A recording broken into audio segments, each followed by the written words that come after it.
What's up, guys? Welcome to another episode of Off the Beaten Path, your new favorite podcast. And today we have the family recipe. How's it going, man? Doing good. How about you? Hey, man, I'm good. And just tell us a little bit about what you do and who you are and what band you play in. So my name is Will Ruff, and I am a member of the Family Recipe. Um, I personally I just got out of school. I got a degree in viola performance, so I'm like a full-time musician or trying to be. Um, I teach music, and that's kind of what's going on with me. But my main thing, other than teaching and trying to survive as a musician, is the family recipe is playing in this band. So I play mandolin, electric mandolin, one of those two little guys up there in the band. Yeah, and we started about three and a half years ago now. Me Okay. and my buddy, his name's actually Nate as well. Oh, nice. Yeah, so me and my buddy Nate, we met on this app called Vamper. It's like for meeting other musicians, and so we met on that app because we were both kind of new to town and didn't have anybody to play with. We got together, jammed a little bit, and we're like, let's start a band. And 3.5 years later, here we are. Awesome. And yeah, I actually want to ask that on like how you guys formed and shit because, I mean, you think of like starting a metal band, you're Mhm. probably hanging out with a lot of people that play metal. If you want to start a rap group, you're probably hanging out with a lot of people that, rap or like rap. But Yeah. I want to know how you guys formed a jazz band. So you two guys met, but how did you meet up with the other guys? So we went through a couple drummers and bass players prior to our the setup that stuck. Also just meeting random dudes around town, but the people that we ended up that ended up staying and really worked out is Quentin Smith, and then at the time was Josh Sire. I actually knew Quentin from the music school, and he was in the jazz program with me. Right. And so I asked Quentin. I didn't even ask him to join the band. I asked Quentin. I was like, "Hey, do you know a drummer?" Because we really needed a drummer. And he gave me Josh's contact information, and Josh was like, "Well, why don't we get Quentin to play with us too?" So we it ended up really working out. We got together, and then that was the outfit for about 2 years. It was Josh, Quentin, Nathan, and I, and then we had added a little bit later Jacob Selvaggi, our saxophone player, and that was kind of the group that stuck for a good while. Up until recently, Josh got a job at the CDC in Atlanta, which is like his dream job. So we're really happy for him, but he was not able to keep up with doing a band in Athens, Georgia, and be in Atlanta. So we unfortunately Josh had to kind of get off the bus for that, but we found our new really like one of our best friends and our new drummer Ethan Fain. He Okay. Josh's spot, and he's just really completes our group as well. So it's been good. That's kind of how that's our formation story, I guess, up until this point. Hell yeah, man. And working for the CDC isn't it a hell of a time to be working for them right now? Yeah, true, true. Damn. Yeah, man. And you said you graduated. What school did you go to? University of Georgia here in Okay. Athens. Yeah.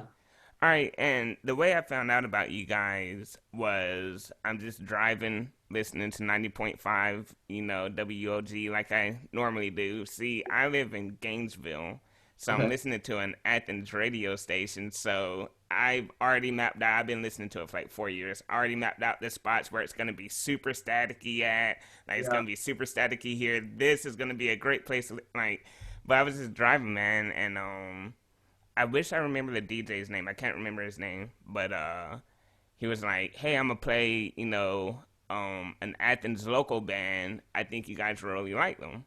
And I was listening. I was like, "They're fucking groovy, man! Like, holy shit!" It was actually Rhodes, the title track off of y'all's project, and yeah, man, I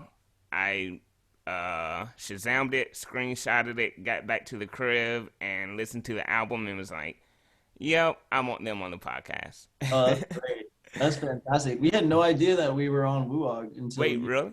yeah, we didn't know. So I also wish I knew the DJ's name so I could reach out and give our thanks.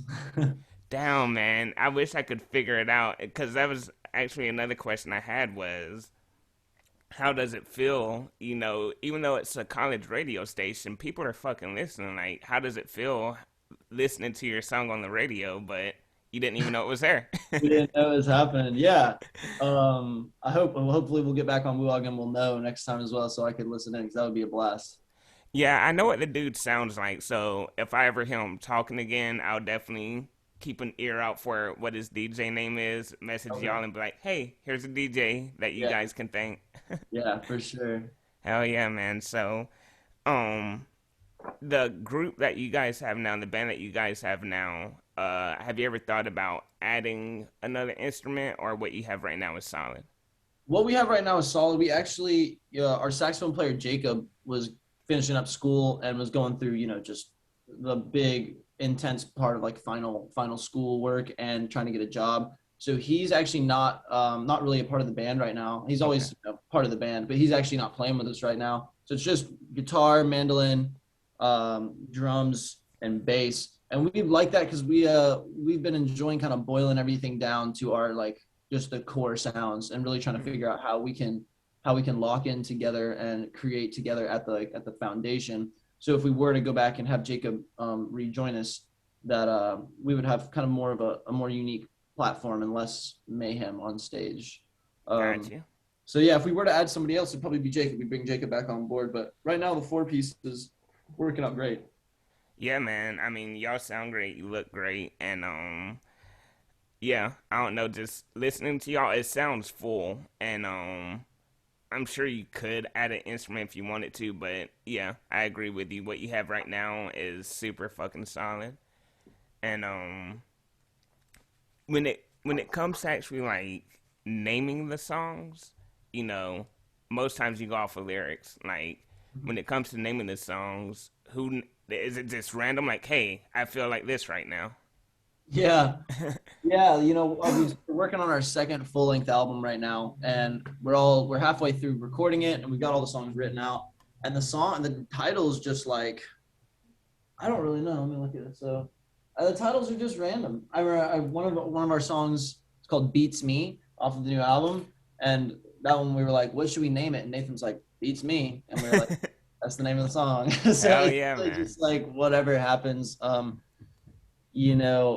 other we thought about we wrote this one song. And we are like, it kind of sounds like a boat trap, like we're on like a pirate ship or something. So we just pulled up like a nautical dictionary online and looked for cool words from like boat terminology and found one jibe, GYBE. I forget what that even means now, but we're like, okay, that's the name of the song. So it's really just whatever.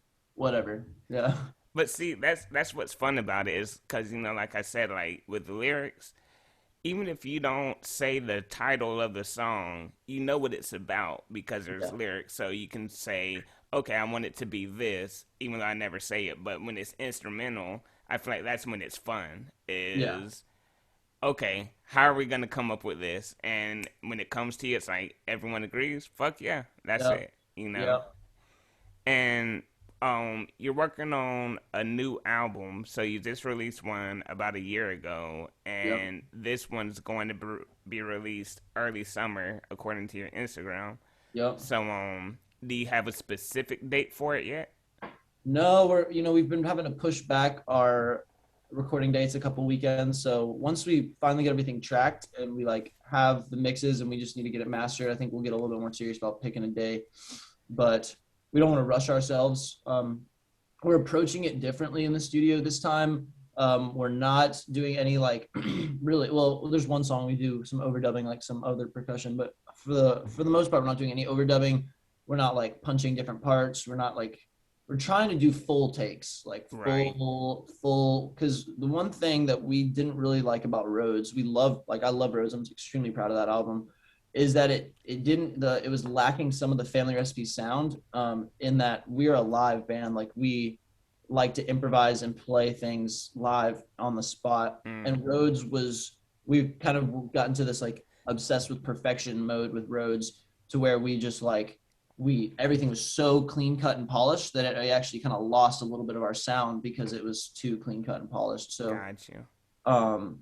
we got all the amps in one room now. We're just kind of going for it like if it were a live show. Just play the song a couple times and pick our favorite take, and go from there. But that kind of leads us into the realm of higher potential for failure. Sometimes you go in and you play it 7, 8 times and none of them are the keepers, and you just like can't use it. So that's why we're not trying to rush ourselves. If we have to, waste some weekends trying to get the right take, then that's fine with us.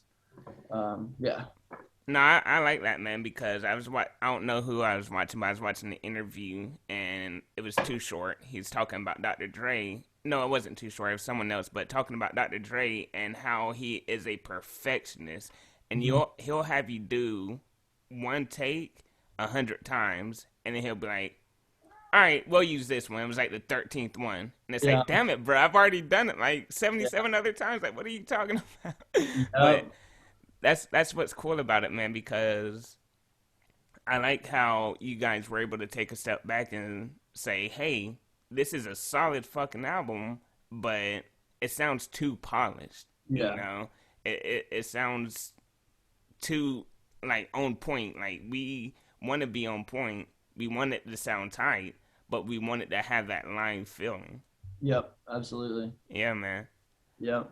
I- Yeah, it's been hard for me to accept, because we don't have, we don't have vocalists or lyrics or anything. So the lyricist is the soloist, whoever, kind of like in hip hop, like we're all like big hip hop heads, so we really like Nice. listening to a lot, and I relate to it as like you've got a hook together where we all like kind of doing the same thing, got a melody, and then you got someone's verse, which is just their solo, kind of just like jazz music as well. It's Right. um but that it's been hard for me to accept when my verses aren't exactly how I want them to go, when my solos don't really fly the way I want them to, just being like, well, I guess that's what I gotta stick with, you know and so I've learned a lot about, I think we've all learned a lot about accepting mistakes, rationalizing what actually sounds good and what sounds bad. And sometimes it's not about just how well the individual played, like how well the soloist played, but more about how the whole band played together and backed the soloist. So we've learned a little bit more about musical connectivity and like what our sound really is by this trial and error of improvisation in the studio. That's badass because it is hard to look back and be like, damn, I didn't do this good or I didn't do that good. But it's not all about like what you did or what he did. It's like what we did as a whole. Like, yeah, you got to have the soloist being tight, but the backup, whoever's backing them up, has to be tight as well. Mm-hmm. So I mean, Absolutely. yeah, it's good that you can actually take a step back and look at the hard shit, but know it's for the better. Yep. Yep. And so the name of the album's titled "For Real." All right. Speaking of names and shit, how did you guys land on that name? This is kind of funny. So we abbreviate typing out the family recipe every time is kind of a pain. So we abbreviate it FR a lot of times. FR concert. One second, my cat's freaking out. Ruben, come here. Come here, buddy. He's angry. Come here. Play with me. This is Ruben. Oh shit! It's a hairless cat. Yeah, he's got a Sphinx. He's trying to play. Anyway, so yeah, FR. And a lot of FR common in text slang also means for real. Like, Mm. are you for real? Like for real? For And real, so for real. yeah, People for real, put for real. FR, yeah. Yeah, exactly. And so we were like, everybody always thought like, why are you saying FR so much? Like, why are you saying for real so much? And we're like, well, we're talking about our band name. So we're like, Right. and it kind of just like, it also works into the whole concept that we were just talking about of like for real, like we're gonna actually give you our sound, like our true live sound, Mm. not some polished stuff, but like this is how we sound for real. So, Nice. yeah, it is a fun title, and I think it really represents what the work's going to be. So you've already kind of mentioned it a couple of times, but what's gonna be different besides the for real feeling, the live feeling, not super polished feeling? What's gonna be different from for real than Rhodes? um a good bit, well, no saxophone player, so no Mm, horns, and so reduced sound, but it involves a lot more string interaction. Nathan and I, the guitarist in the band, we're both really into the Grateful Dead, and you know, a big part of the Grateful Dead sound is Bobby and Jerry, and the way their two guitars interact, and the way kind of the conversations that two stringed instruments can have. So that's kind of what we're trying to put down a little bit more in For Real, is more conversations between the strings, and as well as just, you know, we're taking further steps into kind of dissolving a traditional, like a harmonic approach to music. We're using, and we're kind of agreeing on and using newer ideas, or ideas that are new to us at least, of how to approach harmony and melody and rhythm and form.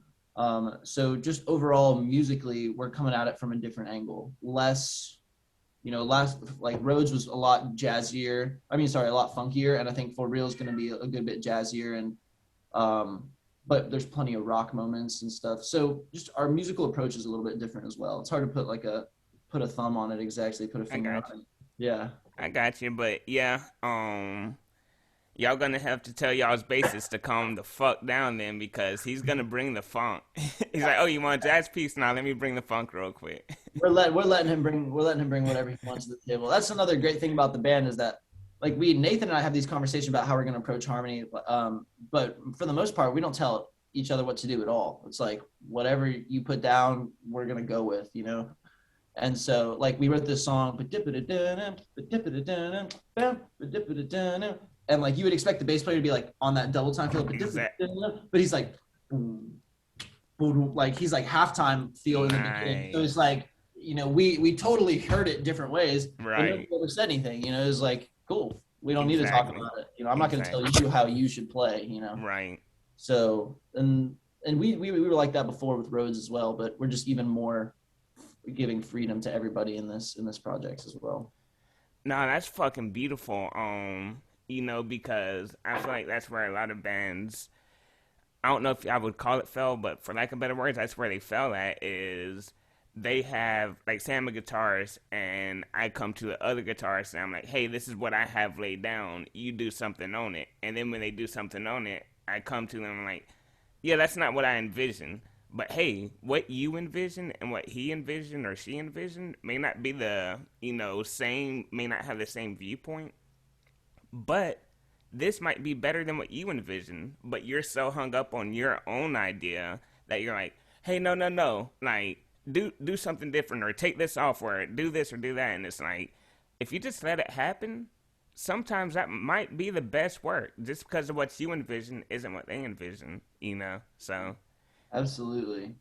I think like it's just common knowledge that teamwork is always going to produce the better thing. No one person is going to be able to write the song better than all four of us, you know, putting our heads together and putting it together. So right. We don't really, like, when we write a song, it's like one person will bring like a little lick. Like Nate came up with that song, and then like Quentin came up with a bridge idea, or, you know, it's just like, it's never one person writes the whole song. It's just always collaborative efforts. So we don't really talk even about like who gets songwriting credits at all, because it's just always all of us. And is that how your writing process typically goes? Is one person brings an idea and then y'all just jam it out until you have something solid? Yeah. A lot of the times it'll be like, here's this idea, and yeah, like you said, you'll just kind of jam on it for a second, come up with some stuff, and really, like, with the new family recipe, like there's just the four of us right now, our writing has just been, you know, going flawlessly. Like there's never any writer's block. It just happens really naturally. And so that is kind of how it goes. Other than, like, I wrote this song called Louise, and that was like, I wrote that actually for, like, if I was going to release it as like a solo jazz project, but I was like, y'all want to play this song? And so that was like more like I had written the chords out, and like I had a specific melody all written out. But then of course the way that they play it, you know, completely makes it its own thing. Right, so. Right. And so you do solo stuff as well?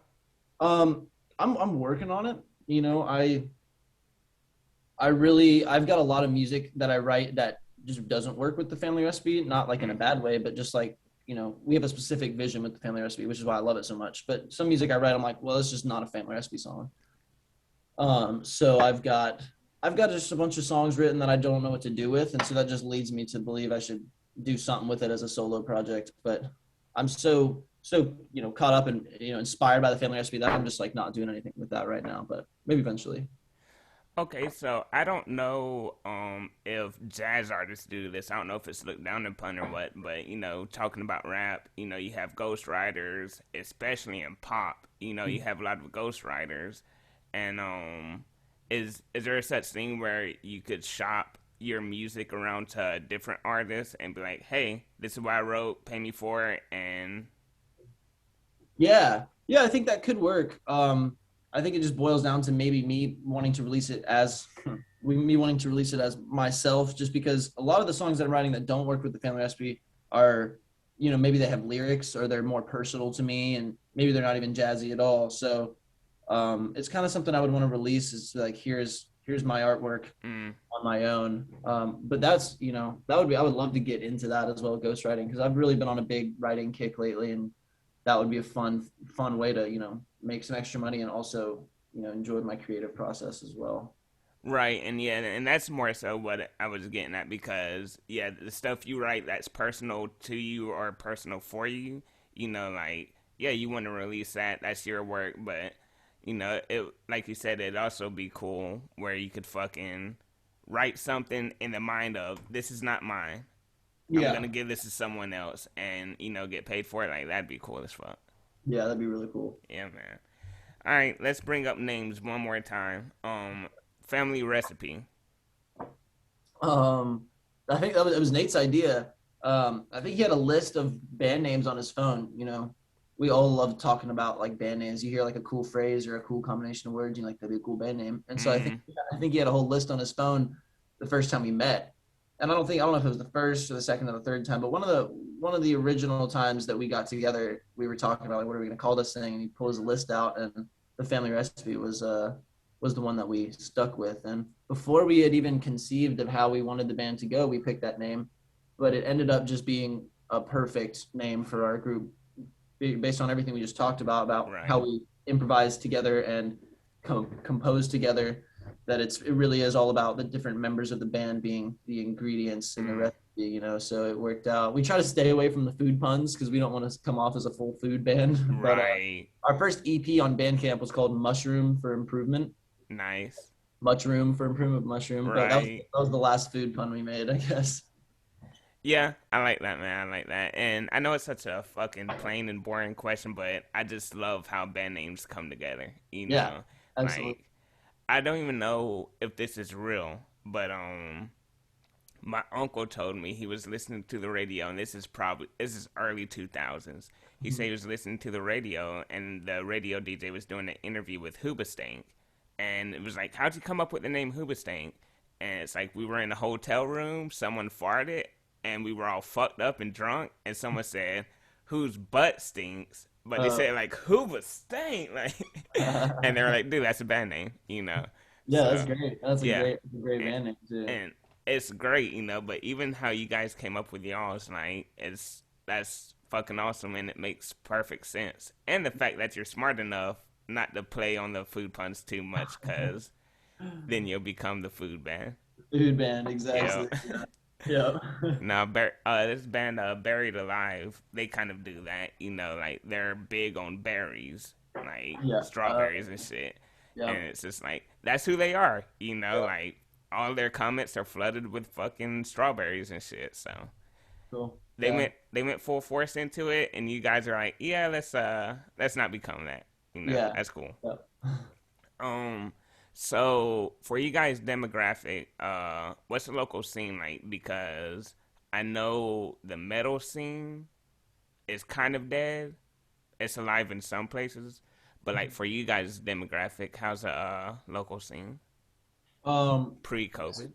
Yeah. Pre-COVID, of course. That's a good question, and we don't necessarily, because of the music that we write and the nature of, I guess, what we would call jazz music, which is not quite jazz, but we like that's the closest thing that we can get to it, genre description wise.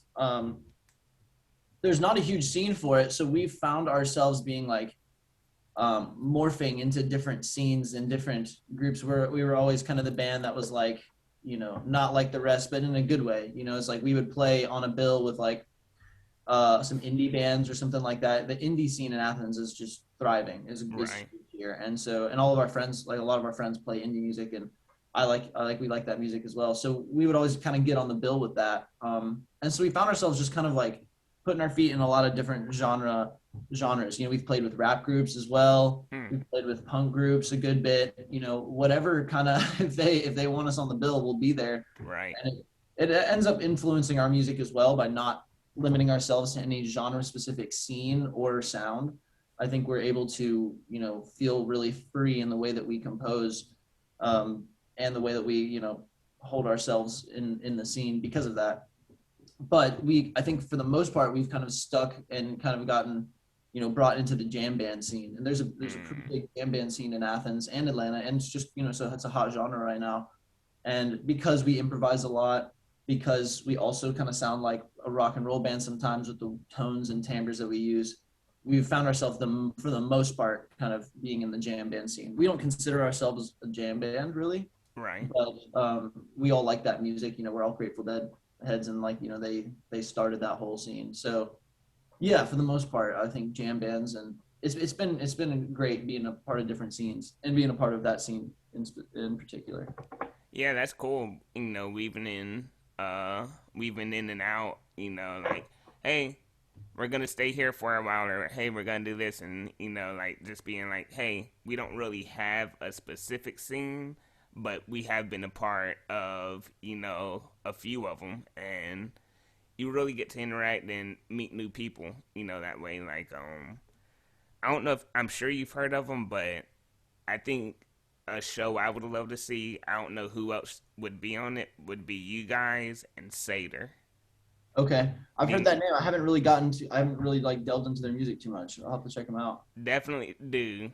I Write it with down. what you guys play. Honestly, I think you would really fuck with 'em. Okay, yeah, Yeah, I'll keep that down to check it out. yeah, man. Where are they based in? Where are they based at? I know it's Georgia, but I'm Okay, not sure where. I know cool.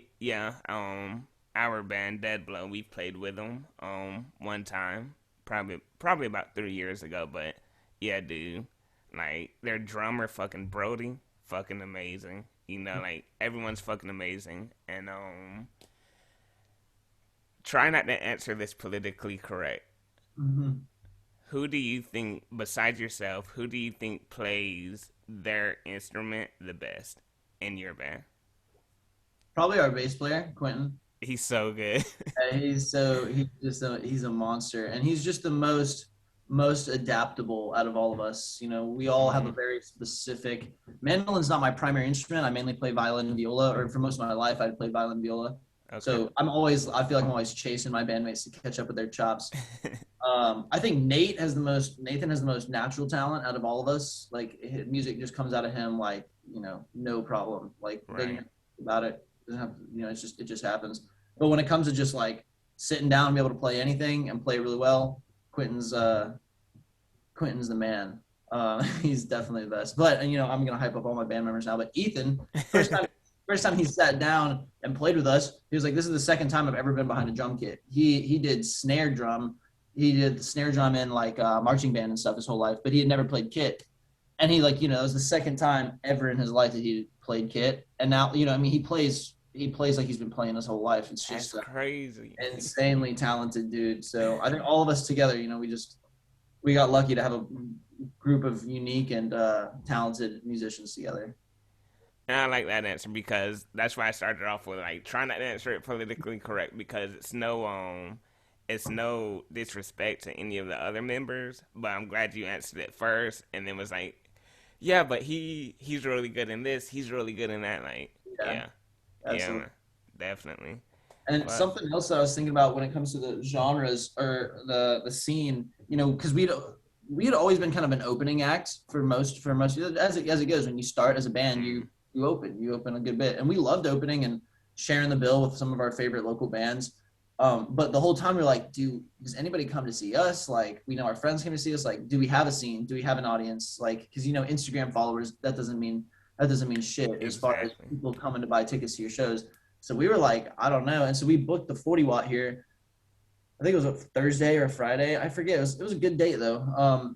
And we were like, is anybody gonna come? It was our headlining show. It was our first like Mm, official like this is the family recipe putting our shit down. Like come to our show. Um, and sure enough, like the first like couple hours, when we were setting up, we were like, no one's gonna come. Like it's gonna be completely empty. And sure enough, we had a bunch of people come out, and we were just like, that was the first time we felt like we do have a scene, like an audience nice. following, and that was the kind of the first validating feeling. You're like, oh, okay, people are here with us. It's not just us playing to the void. Nice. And speaking of shows, what's the favorite show that you've played, and like for what reason? Like, rather it's your first show, like, Our first show was it wasn't a disaster. It went well actually, but Nate's string broke like halfway through the first song, so we had to go change the strings. And I I wasn't that great at my instrument, and we were with our drummer and our bass player that with a different drummer and bass player, and so definitely not our first show. But I honestly probably that 40-watt show. That was okay, like that was one of the best moments of my life so far. And other than that, opening for Underground Springhouse at the Georgia Theater, it was like a sold out show. mm, It was packed, from front of the venue to the back, it was completely packed. And in the upper, it was just, that wow, was one of the mind blowing ones where like, I'm about to play our like experimental jazz music to, like 1,200 people right now. So that's crazy. Holy yeah. shit, man. Do you still get nervous? Like, did that moment make you nervous? Yeah, yeah, dude. I walked out on stage, like looked into the crowd and was like, "Oh, it is literally sold out Georgia Theater." And I turned around to our drummer who was like, setting up his cymbals, and I didn't turn back around until we started our music. I was talking to Josh. I was like, "So, what's it look like out there?"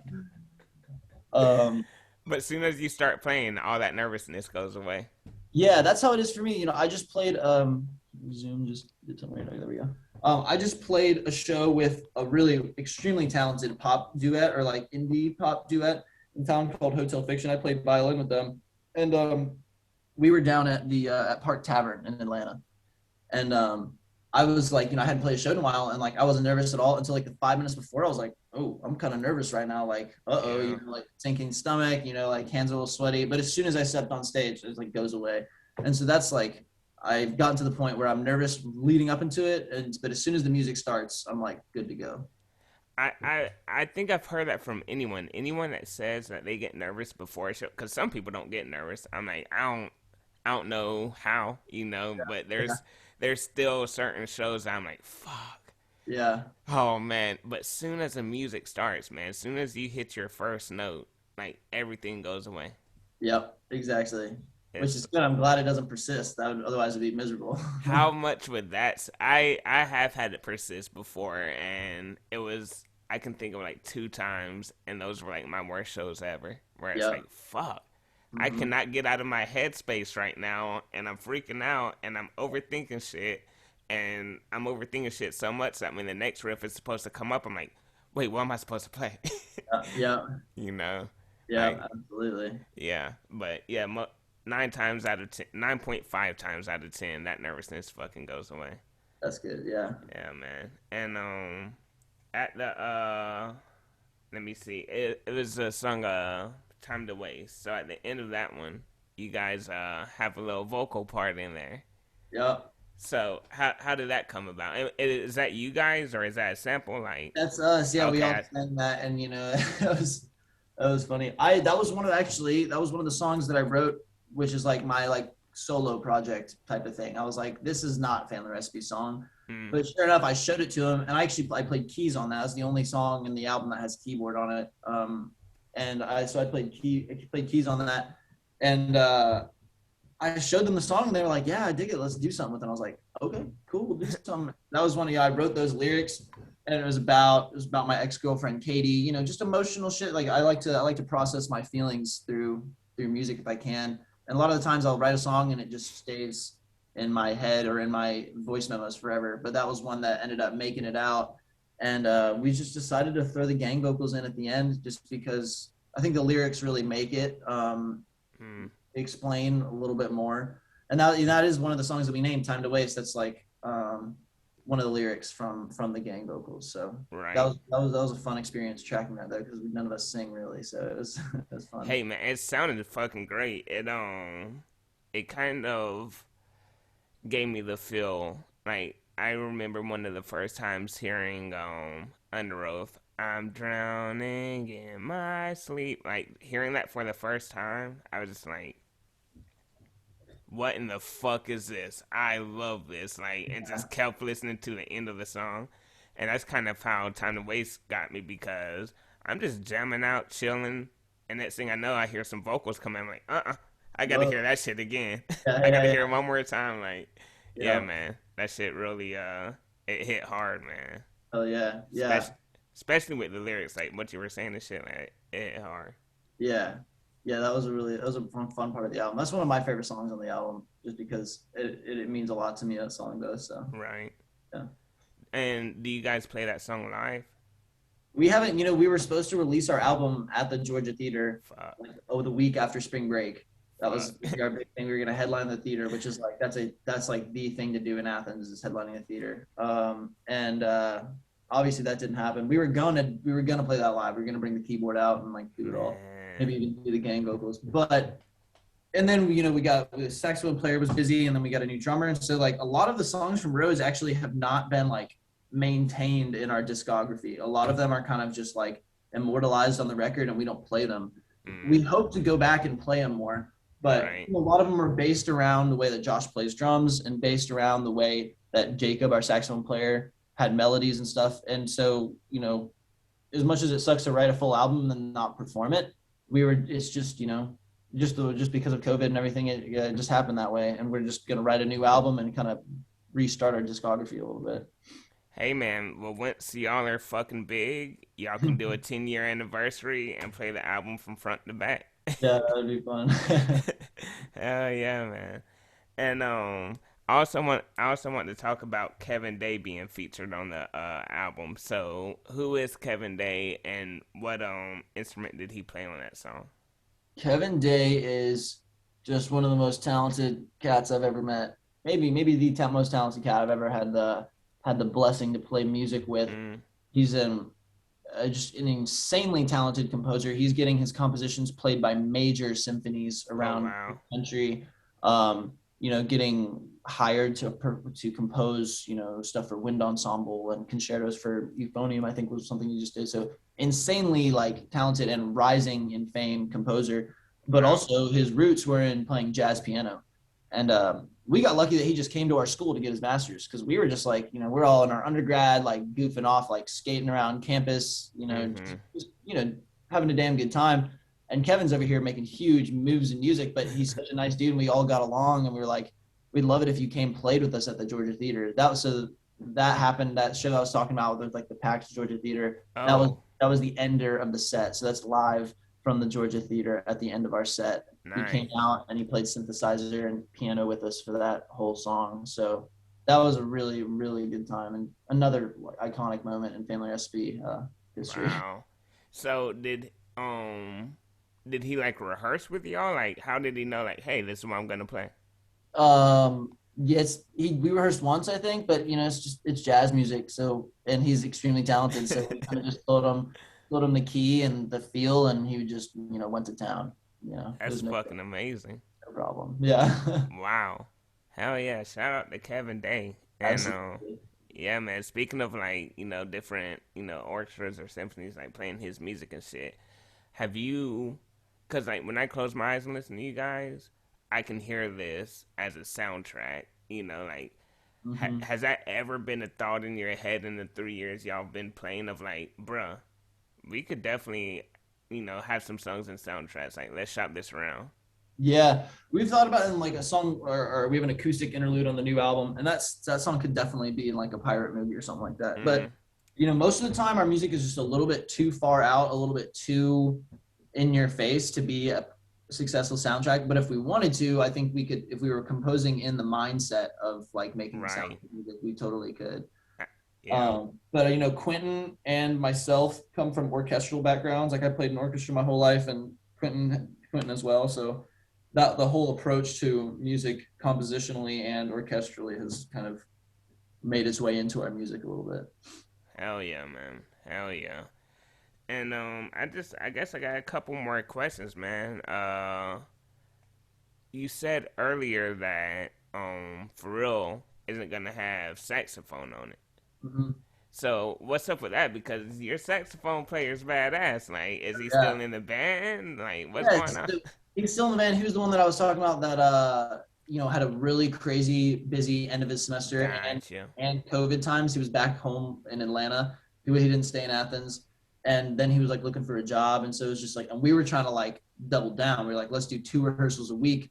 Let's write a new album. Let's just like go go go. And he just time wise was not able to commit to that, and so we were like, as much as it sucks, but we were like, well, I guess we can't do saxophone right now. Mm, But like I said, it ended up boiling us down to our roots, and like we definitely have a new sound because of that. And if and when we do add Jacob back to the band, the saxophone player, um, it's going to be a completely different approach in a good way. So fuck yeah. yeah, Fuck yeah, well, I'm definitely excited to hear the new album, especially without saxophone. Like, you yeah, know, y'all saxophone player is so fucking badass. Like Jacob, he's gangster with it. But to hear it without that, it's gonna be interesting, yeah, like, and just everything that you said's gonna be different. Like, I'm really excited to hear the new album. Hopefully it doesn't get pushed back too far, but with COVID, what the fuck can you do? yeah. Um, since Bobby isn't here, I'm gonna ask a Bobby-esque question. Okay. So, what emotion do you want to evoke from your listeners when listening to For Real for the first time? Do you want them to dance? Do you want them to enjoy the musical aspects? What emotion do you want to evoke? Happiness? Uh, hmm. I don't know. I don't think we want to invoke any particular emotion, but whatever emotion that the listener feels is the one that's right to feel, I guess. Some of Oh, our I like it. yeah, some of our songs are, a little bit creepy and got like a weird edge to them. Some of them are epic, you know, some of them are going to be funky and danceable, but a lot of the times when people tell us about what they hear in the family recipe is like we're hearing something completely different. So we don't, as much as we love our audience, we don't write the music for the audience. We write the music for ourselves and just let whoever listens to it interpret it in their own way. So I think that's my answer for that one. Man, I love that shit because you have artists that, say, I made this music for my fans. And it's like, but did you?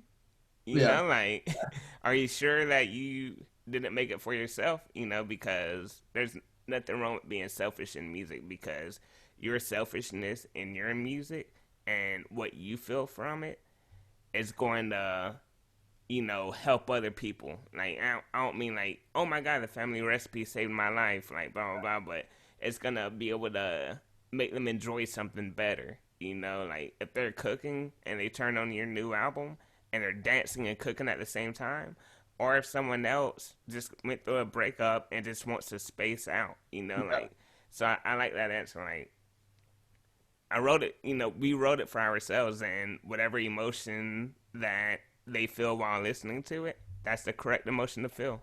yeah, absolutely. Hell yeah, man. Well, is there anything else? It's No, we're just looking forward to finishing this album, getting it out.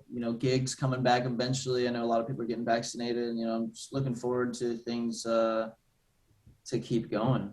You know, and how have times been, during COVID? Like, of course you can't play shows, of course recording's hard, but have you gained anything positive from it? I think if COVID didn't happen, then Josh might have still stayed in the band as much as we like. And I think if COVID and all this stuff didn't happen, we wouldn't be on the page that we're on now with the family recipe. Who knows where we would be at? It could be better, it could be worse, but all things considered, I think we're all really happy with where we're at and the direction we're going with the band. And so that's the upside. Is everything happens for a reason type of thing, I Yeah. guess. Yeah. And we're able to rehearse twice a week, and we finished the album, and we were all so hungry for creativity and self-expression that when we finally got together and started playing, that it was just like it was really no problem at all. It all came out easily. Love it. Yeah. Love it, man. Hell yeah. Well, it's been great talking with you. I hope you have a great day, William, and I hope that you all stay black and don't be whack. All right. Hell yeah, Nate. I appreciate you, man. Yes, sir.